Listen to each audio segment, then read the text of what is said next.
რითია დიდმოწამე გიორგი ყველა მოწამისგან გამორჩეული. ძალიან ხანგრძლივი და სასტიკი იყო მისი წამება. დიოკლეტიანე 9 წელიწადის განმავლობაში აწამებდა თავის მხედართმთავარს. კეისარს სურდა ეს სასჯელი ყველასთვის ჭუის სასწავლებელი ყოფილიყო, რომ შიშის გამო ხალხი განდგომოდა ქრისტეს. მაგრამ ყოველი მორიგი წამების შემდეგ ფაქტიურად გიორგის მკვდრეთით აღდგომა ხდებოდა. ამის შემხედვარე ათასობით ადამიანი მოიქცა ქრისტიანობაზე. იმის მაგივრად, რომ სატანჯველის შეშინებოდათ აღფრთოვანებულები გაიძახოდნენ დიდარს ღმერთი ქრისტიანებთან. როგორც ოქრო ბრძმეთში, ისე გამოიწრთობოდა წმინდა გიორგი წამებისას. ვკითხულობთ საეკლესიო საკითხავებში. ოქროს თვისებაა, რაც უფრო ხანგრძლივად გამოიხურვება ცეცხლში, მით უფრო სცილდება მას მინარევები და მით უფრო წმინდა და ხალასი ხდება. ასე თანდათან განიწმინდებოდა და სულიერად იზრდებოდა, გაბწყინდებოდა გიორგი. ეს სულიერი ზრდა ჩანს მის ცხოვრებაში. თავდაპირველად საკუთარი თავის გამხნევება სჭირდება. მარტივი არაა საკუთარი ნებით შედგა ფეხი სატანჯველში.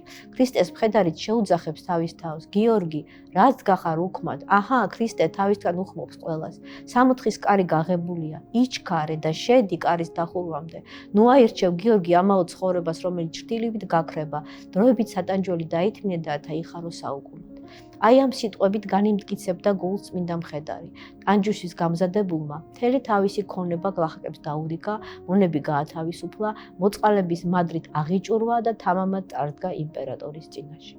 მაგრამ თუ ეს მხოლოდ გონებით გჯერა, წარმოუდგენელია ბოლომდე გაუძლო და დაითმინო ის, რასაც ქრისტეს მოწამეები ითმენდნენ. როგორც კი ადამიანი სწორ არჩევანს აკეთებს, იგი უფალთან ერთობაში შედის და მოდის საპასუხო მადლი ღვთისაგან. ადამიანი აქვე განიცდის იმ სიტყვასა და ნეტარების გემოს, თუნდაც სულ მცირედს, თავისი ძალების მიხედვით, რაც ელის სასუფეველში.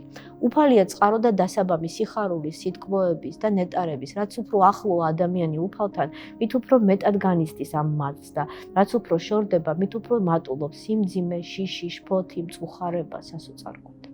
წმინდანები აქვე, ამ ცხოვრებაშივე შედიან უფალთან ერთობაში და ეძლევათ გემოს სასუფევლისეული სიტყვოებისა. ვინც ამ სიტყვოების გემოს იგებს, ვეღარ თმობს, ყველა სატანჯველს აიტანს, ოღონდ ეს სიტყვა არ განეშოროს, ეს სიხარული არ დაკარგოს. ორმა კაცმა ძლივს დაძრა, იმოდენა წისქვილის ქვა ადევს სხეულზე გიორგის. ძლებს რომ უმტვრევს, სუნთქვას და სისხლს რომ უჩერებს და როდესაც დიოკლეტიანე ნიშნის მოგებით ეკითხება, როგორ ხარ? პასუხობს, კარგად. იმიტომ კი არ პასუხობს ასე, რომ კეისარს თავისი ტკივილი არ დაანახოს. არამედ მართლა კარგადაა, იმიტომ რომ უფალია მასთან. უფლის თანამყოფობას მარტო მადლით კი არ გრძნობს გიორგი წამებისას, რეალურადაც ესმის ქრისტეს გამამხნევებელი ხმა. ნუ გეშინია გიორგი შენთანა ვარ. უკვირ დიოკლეტიანეს გონია განსაკუთრებულ გრძნეულებას ფლობს გიორგი, რომ ასეთ სატანჯველებს შესახე უბწყინავს სიხარულით. სურს როგორმე ამოიცნოს ამის მიზეზი. გამუდმებით ეკითხება გიორგის, იქნებ როგორმე დააწტევინოს საიდუმლო. გიორგიც პასუხობს ალალად, უქადაგებს ქრისტეს, მაგრამ დიოკლეტიანე შეუვალია. ყველაფრის სარწმუნოდ მზად არის, გარდა ჯვარცმული ქრისტესი. ეს ამ ადამიანის ტრაგედიაა, რამხელა წყალობა მოიღო მასზე უფალმა, როგორი სასწაულების ხილვის ღირსი გახადა, არიც კი აღადგინა მის თვალწინ და მაინც ვერ ეშველა დიოკლეტიანეს დაბნელებულ სულს. და მაინც რითია გიორგი გამორჩეული. რა არის ყველაზე მთავარი მის ღვაწლში? ეგვიპტურ პატერიკში აღწერილი ესეთი ამბავი. წმინდა ანტონი დიდს ეკითხება ერთი ბერი. მე შენზე მეტად ვმარხულობ, შენზე მეტად მლოცველი ვარ, შენზე უფრო ასკეტური და მკაცრი ცხოვრებით ვცხოვრობ და რატომ გადიდებენ ადამიანები შენ ჩემზე მეტად? და ანტონი დიდი პასუხობს, იმიტომ რომ მე შენზე მეტად მიყვარს უფალი. გიორგიც ამითაა აღმატებული სხვა მოწამეებზე. არა მარტო მრავალგვარი სატანჯველის დათმენით, არამედ იმ აღმატებული სიყვარულით, რამაც დაათფენინა ეს სატანჯველები. ასე სხვა მოწამეებზე მეტად განდიდებული იხილა გიორგი ერთმა წმინდა მამამ საღვთო გამოცხადებაში. გამოჩნდა გაბწყინვებული მთა, კეთილსურნელებით სავსე და ზედ მოწამეთა ბრწყინვალე გუნდი. მათ შორის მთავარმოწამე გიორგი ყველაზე მაღალი და უბწყინვალესი იყო. როდესაც გელათის ღვთისმშობლის ტაძრის აგებას აპირებდა, წმინდა მეფე დავით აღმაშენებელს ჰქონდა ხილვა. ყოლა წმინდა ქალწული გამოეცხადა და უთხრა: თანამ ჩემ ტაძარს ააგებ, ჯერ გიორგის ტაძარი ააშენე. ის წაიმძღვარე წინ, როგორც უძლეველი წინამძღოლი და მას მერე უკვე ჩემი ტაძარი.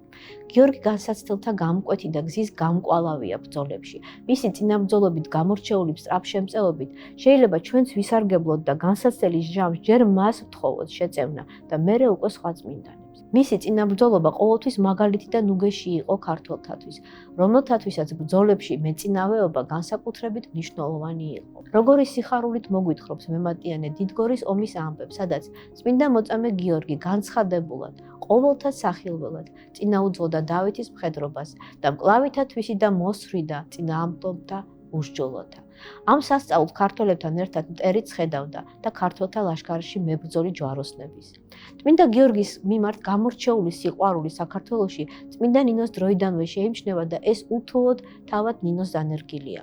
წმინდა გიორგისა და ნინოს ნათესაობა საეკლესიო გადამოცემით არის ცნობილი. წმინდა ნინოს ცხოვრების ყველა წყაროში გასაგანგებოდაა აღნიშნული, რომ ნინოს მამა წმინდა ზაბულონი იმ დროს ცხოვრობდა, როცა წმინდა გიორგი გაბრწყინდა ღვაწლით და იყო მისი თანამოქალაქე. ერთ-ერთ წყაროში წმინდა ზაბულონი მოიხსენება როგორც წმინდა გიორგის მეგობარი და თანაზიარი. იმ პირველ ტაძართა შორის, რომლებიც წმინდა მილიან მეფემ ააგო, ერთ-ერთი წმინდა გიორგის ტაძარია თხოთის მთაზე, სადაც მილიანმა ირწმუნა ქრისტე. წმინდა ნინოს საფლავზეც გიორგის სახელობის ტაძარია აგებული, რაც თავად მოციქულთა სტორის განსაკუთრებულ დამოკიდებულებას მიანიშნებს ქრისტეს წმინდა მხედრის მიმართ. ჩვენ გიორგია დაგვარქვეს ბერძნებმა და მათი მიბაძვით სხვებმაც.